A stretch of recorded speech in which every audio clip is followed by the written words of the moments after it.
¿Qué tal? ¿Cómo están? Bienvenidos a Agenda Económica, 8 de la mañana en punto. Comenzamos nuestra edición de día viernes. Gracias por acompañarnos a esta hora, al cierre de esta semana. Nosotros los acompañamos a ustedes con la información más importante del día de hoy. 30 minutos y los temas más relevantes para partir la jornada. Vamos de inmediato a nuestros titulares para el día de hoy. Y vamos a comenzar con algunos detalles, un adelanto del informe de finanzas públicas que entregó ayer el Ministerio de Hacienda. Elaborado por el Ministerio, la DIPRES, es un documento fundamental porque hace proyecciones macroeconómicas respecto a cómo viene el escenario para nuestro país el próximo año, fundamentalmente desde el punto de vista de los ingresos y de los gastos que están proyectados para Chile y del escenario macroeconómico. Y en ese sentido podríamos resumir todo esto en dos grandes líneas. Por una parte se proyecta una caída del PIB un poco más profunda y por otro lado también una inflación que hacia fines del próximo año debería estar más cerca del 4%, en un escenario con esas características y con un precio del cobre que estará algo por sobre lo que había estimado en el informe anterior. Bueno, el Fisco Nacional el 2023 terminaría con un déficit respecto a sus ingresos proyectados para este año. Eso en comparación a un 2022 que había terminado de manera favorable por primera vez en casi una década. Ya vamos a estar revisando los números más importantes de este informe de finanzas públicas y en la entrevista de hoy además conversaremos sobre este tema junto a la directora de presupuesto Javiera Martínez. Vamos a revisar también antecedentes que trae hoy día el diario La Tercera, el diario Pulso, bien interesantes sobre lo que está ocurriendo en el sector de los fondos de pensiones y cómo los movimientos dentro de los multifondos han generado algunos aspectos que son bien llamativos. Por ejemplo, dentro del fondo E, más del 80% de los afiliados que está en ese fondo, que es el más conservador, no deberían estar dentro de esta categoría, por edad al menos, de acuerdo a los criterios con los que se trata de orientar a las decisiones de los afiliados. Mucha gente joven está definitivamente en un fondo que renta poco, más seguro, pero que renta poco, y contrariando de esa manera aquellas visiones más de largo plazo sobre las mejores decisiones en materia previsional. De todos los fondos que ofrece el sistema, 1 de cada 4 afiliados está en un fondo que por edad no les correspondería. Los detalles los vamos a ver en unos minutos acá en Agenda Económica. Y en otra materia, el mercado inmobiliario está en un proceso de ajuste bien importante. Por una parte, hay cierta contracción desde el punto de vista de la venta de nuevas viviendas y departamentos, casas y departamentos, pero por otro lado el mercado de arriendo también se ha ido ajustando con algunos precios que están a la baja. En el caso, por ejemplo, del arriendo de departamentos y de casas se empieza a ver un pequeño ajuste después de un aumento de la oferta el año 2022 que fue bien importante porque se duplicó la oferta disponible de arriendos en la capital, acá en el Gran Santiago, y es una señal también de quizás un punto de inflexión dentro del mercado inmobiliario que ha estado muy estresado porque ha ido aumentando la demanda por arriendo ante las dificultades para poder acceder a la compra, mientras se iba ajustando también la capacidad de oferta. Los detalles de este informe que elaboró toktok.com los vamos a revisar en unos minutos acá en Agenda Económica también. Y por otro lado les vamos a contar sobre el buen rendimiento que ha tenido el IPSA en este inicio de 2023 y que le permite entonces llegar a sus niveles más altos desde septiembre del año pasado, tras el triunfo del rechazo, que no se veían niveles superiores a los 5.400 puntos en el IPSA, que es el indicador bursátil principal de la Bolsa de Comercio de Santiago. Buen rendimiento entonces que ha permitido que el IPSA en lo que vaya de este año, en este 2023, ya acumule un alza superior al 3% en el mercado local, un buen rendimiento que muchos dicen se podría sostener en los próximos meses porque consideran que las acciones chilenas, algunas podrían estar muy castigadas, baratas en su precio. Vamos a estar revisando también más información al respecto en unos minutos. Y a propósito de la bolsa, nos vamos a ir a ver qué es lo que ocurre con las bolsas a nivel internacional. A esta hora en Europa, en Asia, con terreno negativo las operaciones a esta hora de la mañana, cuando ya han cerrado las bolsas en Asia con caídas en el caso de Japón superiores al 0,6%, más profundas en el caso de Hong Kong, 1,28%. Bueno, en Europa a esta hora hay caídas también cercanas al 0,8% en el Eurostoxx y por otro lado de 0,21% en el índice de Londres. fundamentalmente la posibilidad de que haya nuevas alzas de tasa de interés en Europa y en Estados Unidos, dicen los medios especializados, es lo que está generando algo más de temor y aprensiones en los inversionistas europeos. Les contábamos, el IPSA ayer tuvo un cierre favorable, alcanzando este nivel que no se veía desde septiembre del año pasado, tras el plebiscito realizado en nuestro país. 0,87% fue la ganancia del indicador selectivo, el IPSA, mientras que el dólar cerró en 793 pesos el día de ayer, subiendo levemente respecto a la jornada del miércoles. Por último, Wall Street ayer también cerró con números negativos, caídas superiores al 1,2% en el Dow Jones y 1,7% en el tecnológico, el índice del Nasdaq.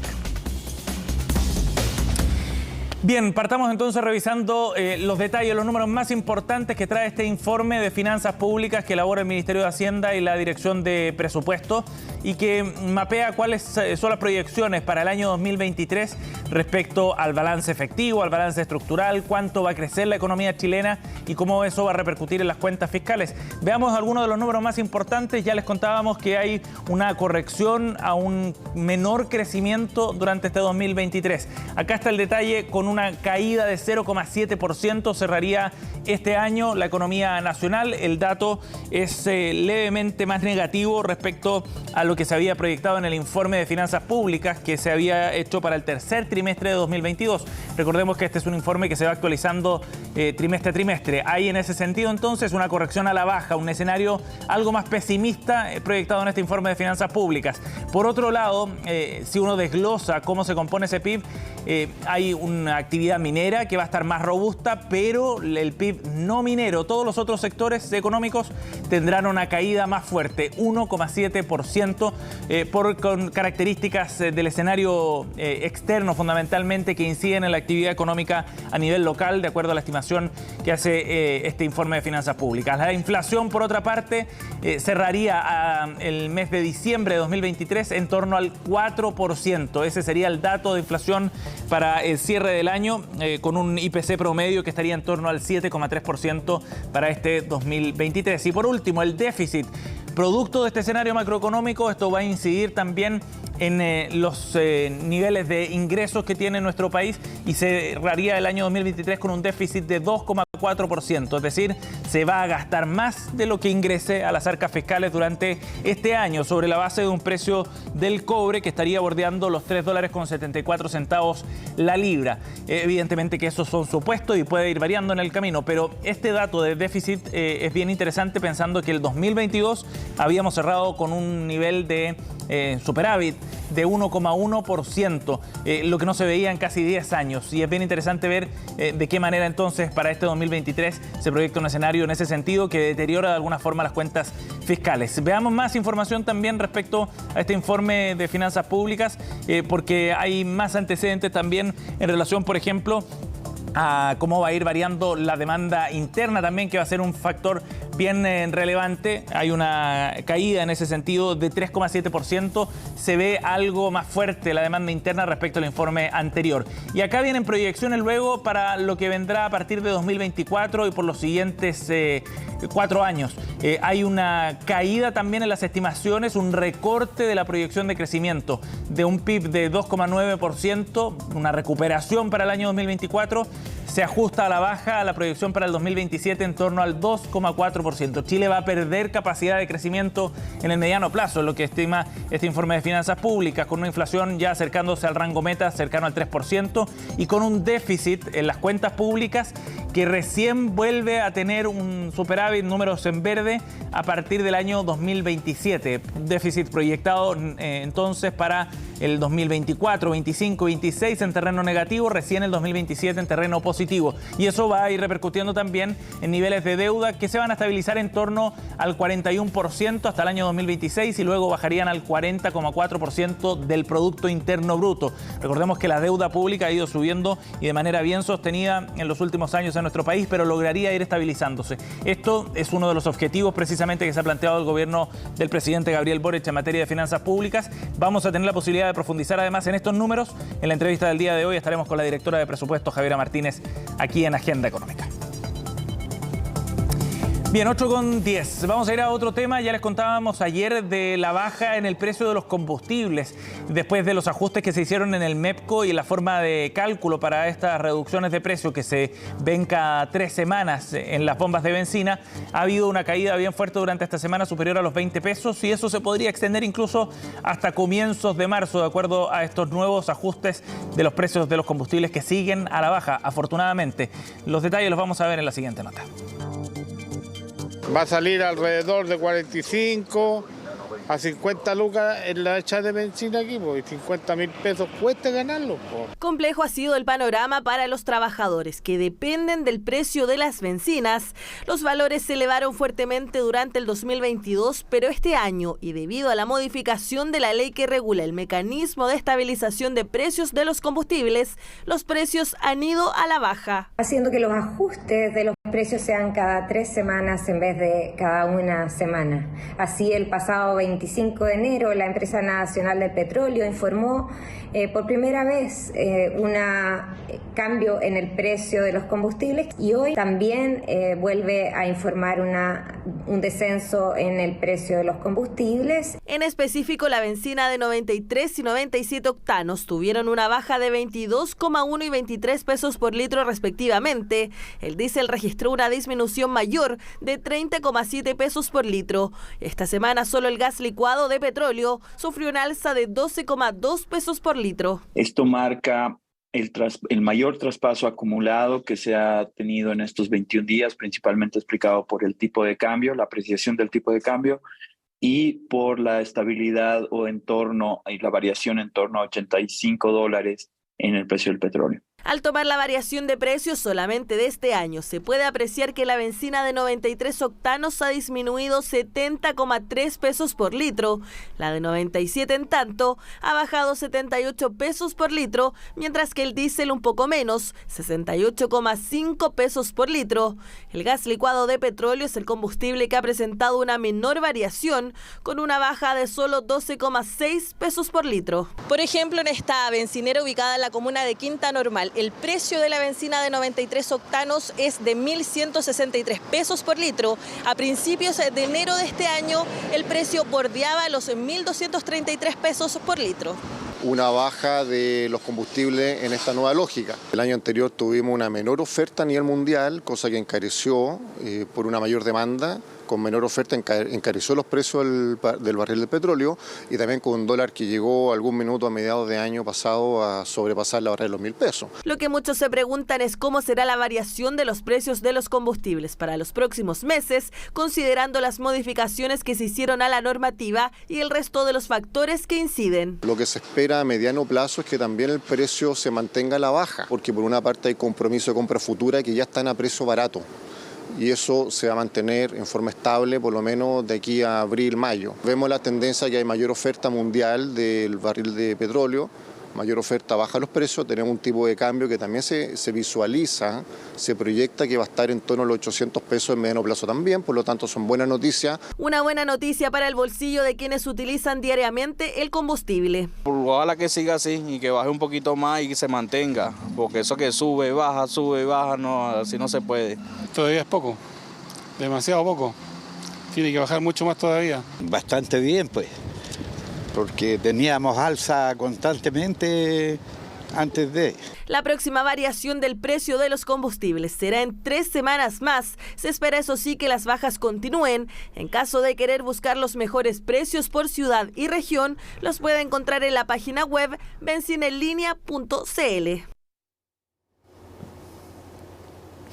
Bien, vamos a ir a otro tema, 8:14. Como les contábamos anteriormente, un informe publicado hoy día por Diario Pulso refleja cambios bien importantes en los movimientos que hacen los afiliados dentro del sistema de pensiones entre los multifondos y muestran algunos problemas desde el punto de vista de las decisiones que están adoptando parte de los afiliados sobre cuál es el multifondo que les correspondería de acuerdo a su edad. Este reporte de CIEDES que publica hoy día Pulso muestra, por ejemplo, que 1 de de cada 4 afiliados está en un multifondo que por edad al menos no le correspondería. Recordemos que acá no existe ninguna limitación legal que impida que una persona joven, por ejemplo, esté en el fondo E, que es el fondo más conservador. Sin embargo, las recomendaciones de los expertos en materia previsional señalan que a una menor edad es más conveniente estar en aquellos fondos más riesgosos que tienen una mirada de más largo plazo y por lo mismo capacidad de recuperar lo perdido en años que hayan sido especialmente negativos. Pero los comportamientos de los afiliados hoy día están bien distorsionados por varios factores. Por una parte, las asesorías que se entregaron en los últimos años, asesorías específicas que sugerían cambios constantes entre cada uno de los fondos, un tema que quedó legislado el año pasado y que terminó con esa práctica. Y por otra parte también asociado a los malos rendimientos que han tenido los fondos más riesgosos desde el año 2021, 2022 en particular. De esta forma entonces, del total de afiliados que están en el fondo E hoy día, que es el fondo menos riesgoso, pero que renta menos, el 88% de esos usuarios no debería estar ahí según esa edad. Hombres menores de 61 años, mujeres entonces menores de 56 años, según este reporte de CIEDES, están allí y eso refleja, de acuerdo a lo que plantea el informe, que están mal ubicados de alguna manera y mal asesorados también, lo que explicaría entonces un menor rendimiento para segmentos de la población que deberían correr quizás un poco más de riesgo y de esa manera esperar retornos más altos. El número de afiliados según cada fondo ha ido cambiando entonces, si bien la mayoría de los afiliados del sistema está en el fondo B, 5 millones de personas, seguido por el fondo C, 3.700.000 personas, hay un porcentaje importante de afiliados que no debería estar en alguno de estos fondos, de acuerdo a CIEDES. El documento detalla además que a diciembre de 2022 el total de afiliados pensionados de vejez que mantenían sus saldos en algún tipo de fondo eran cercanos a los 600.000 personas. Bien, 8:17, momento de ir a una pausa, nos vamos al corte y volvemos de inmediato con más de Agenda Económica.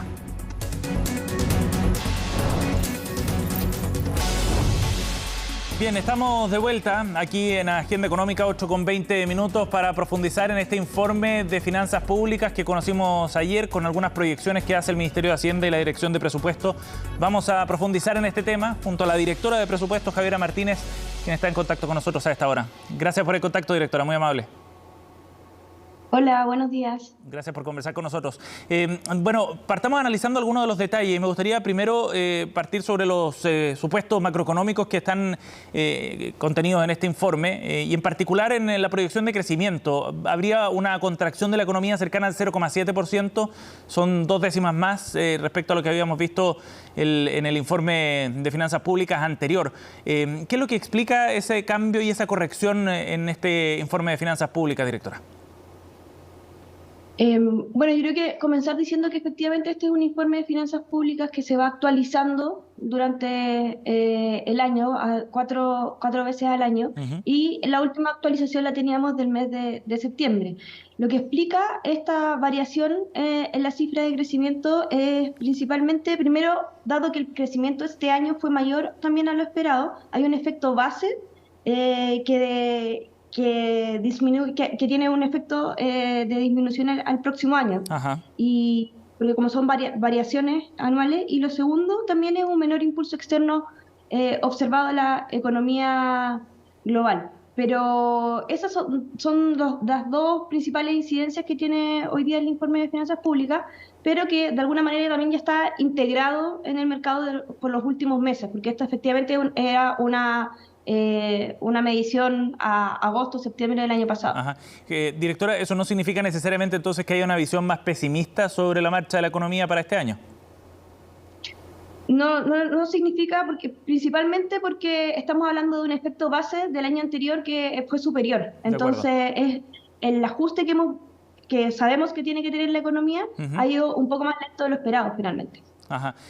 Ahora, es interesante eso pensando en que hay un debate también respecto a condiciones externas más favorables para este año 2023.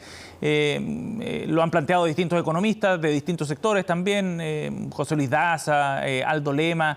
Esas consideraciones, ¿cómo se ponderan, digamos, dentro de este informe de finanzas públicas sobre el contexto internacional fundamentalmente, directora? Yo creo que donde más se ve también esa incidencia del contexto tiene que ver con las cifras de inflación, que también efectivamente han ido, va cambiando desde lo que observamos este año a lo que vamos a observar el próximo año. Ajá. Porque la proyección es de una menor inflación para diciembre de este año, ¿no? Exacto. Ajá. En torno al 4%, la proyección que hacen en el informe de finanzas públicas. Como otro de los temas centrales, llama la atención también la proyección que están haciendo, directora, sobre el balance fiscal efectivo para este 2023. Hay un déficit proyectado en torno al 2,4%. ¿Qué factores son los que explican ese déficit? Acá es muy importante decir que la política fiscal de los gobiernos está alineada o está definida según un decreto de política fiscal que cada gobierno hace al inicio de su periodo de gobierno, durante los primeros 90 días. Y lo que se hace ahí es fijar metas fiscales para la administración. En el caso de esta administración, nosotros iniciamos con un déficit de balance estructural aproximadamente del menos 10,7%, si mal no recuerdo, y la meta del presidente, de la administración del presidente Gabriel Boric, es llegar a un menos 0,3% durante estos 4 años de gobierno. Entonces, ¿por qué uno hace este decreto? Y además también este decreto de política fiscal tuvo otra novedad, que fue no solamente tener una meta de balance, sino también de deuda bruta acumulado. ¿Por qué también eso es importante? Porque escuchaba como lo mencionabas antes, efectivamente nosotros hemos visto durante las últimas décadas un aumento importante de la deuda, una aceleración, claro, en el tamaño de la deuda como en porcentaje del PIB. Entonces tenemos un decreto fiscal que marca metas de nivel prudente de deuda y a la vez de balance cíclicamente ajustado. Esa es la guía de la política fiscal del gobierno, y en ese sentido cada año, a partir de ese balance cíclicamente ajustado, se fijan metas de nivel compatible de gasto con ese balance. Perfecto. Entonces lo que nosotros en el fondo estamos haciendo año a año es seguir esa trayectoria fiscal. ¿Y qué pasó el año 2022? El año 2022 efectivamente hubieron ingresos extraordinarios, transitorios, y que nos llevaron a un mayor déficit, pero eso no significa que va a pasar el próximo año lo mismo. Entonces lo irresponsable efectivamente sería tener una meta más como de superávit, suponiendo ingresos que durante el año 2022 estuvieron, pero no necesariamente se van a traducir el 2023. Además también decir que este balance efectivo es resultado justamente del nivel que uno se pone de gasto fiscal compatible con las metas de balance cíclicamente ajustado, y que para este año en particular también tenían un carácter contracíclico. No sé si recuerda, durante la presentación del presupuesto para el año 2023, uno de los énfasis importantes que se le dio a este presupuesto fue esta mirada contracíclica, donde también había una apuesta importante por la inversión pública como manera de normalizar y recuperar también nuestra economía. De acuerdo.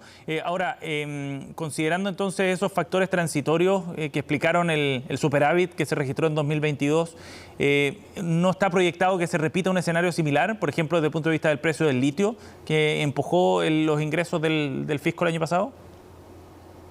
Nosotros estamos... hay dos factores importantes para los ingresos del año pasado. Uno, efectivamente, el litio, que si bien tuvo un crecimiento bastante sorprendente durante el año pasado como en materia de recaudación, hubo un elemento que fue más alto y tiene su peso dentro de la recaudación fiscal es mucho más alta, que tiene que ver con los ingresos por operación renta. Ajá. La operación renta reflejó en el fondo una actividad económica del año 2021, que como nosotros sabemos y hemos definido está un año sobrecalentado económicamente. La operación renta 2022 reflejó eso, entonces por ende esa operación renta es la que movió más la aguja, se podría decir, en términos de los ingresos el año pasado, y eso es lo que nosotros no esperamos los mismos resultados para este año, como un proceso de adecuación normal de la economía.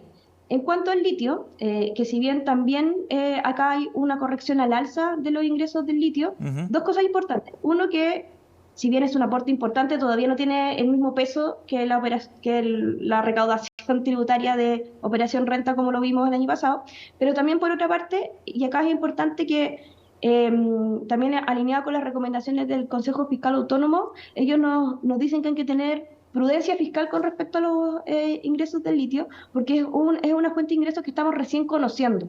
Tiene particularidades, no es lo mismo cómo funciona el precio del litio que el precio del cobre, por ejemplo. Ajá. Tiene particularidades de la industria. Entonces, efectivamente, nosotros estamos haciendo una proyección prudente fiscalmente, como lo hemos conceptualizado dentro de la conversación con el Consejo Fiscal Autónomo, y vamos de nuevo durante el año, en el próximo informe de finanzas públicas, tener alguna metodología adecuada para ingresar estos ingresos a la regla de balance. Pero, directora, ¿hay una estimación de cuántos ingresos podría generar el litio para elaborar este informe de finanzas públicas que conocimos ayer?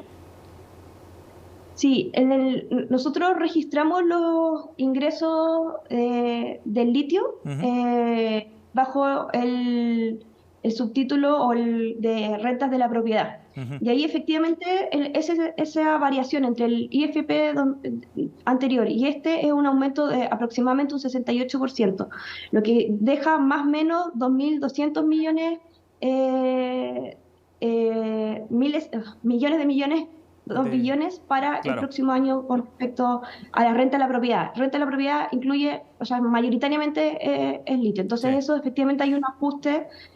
Aún así es bastante inferior al año pasado. El año pasado esto es más o menos el 40% menos que el año pasado, pero el 67% más de la proyección que teníamos para este año con respecto al anterior. Directora, antes de que se nos vaya el tiempo, una última pregunta sobre ejecución presupuestaria. ¿Cómo terminó finalmente el año 2022 en esa materia? Fue un tema bien discutido, hubo un repunte hacia el cierre del año, pero me gustaría conocer su visión sobre ese tema.